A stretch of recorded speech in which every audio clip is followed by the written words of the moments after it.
Sige pre. Testing pre. Testing na ni paring Ambo kung start na ba. Oh ha. Okay. Morning mga boss, good morning. Ngayong umaga, mayroon kaming pupuntahan isang sasakyan. Ayaw daw mag-start. Kasama ko ngayon yung aking paring Ambo. Paring Ambo. So, let's go mga boss. Nandito na kami ngayon sa area mga boss. So, yun yung area. Diyan kami papasok. Nandyan yung sasakyan. Tara, puntahan na natin. Let's go. Yan ang paring Ambo. Paring Ambo. Saan ni paring Ambo yung gate? Papasok na tayo mga boss.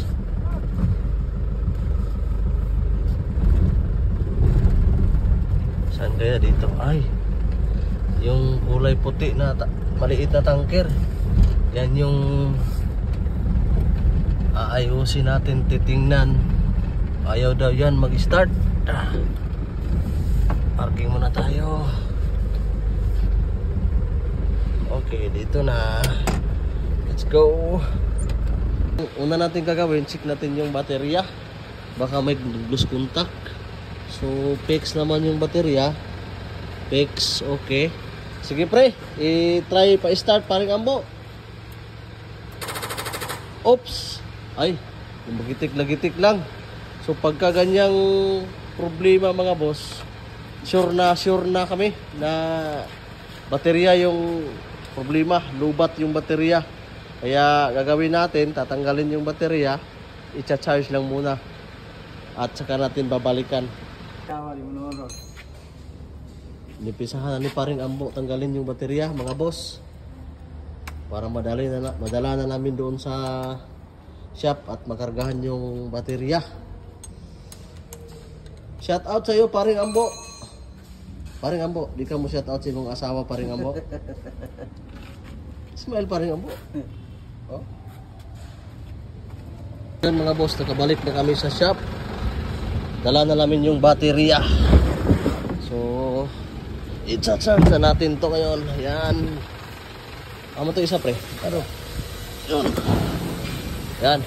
So, i-charge na namin yung baterya. Ayun mga boss, tapos na namin kinargahan yung baterya. Ayan na ako. So, ibabalik na namin ito ngayon sa sasakyan. Ayan, dyan.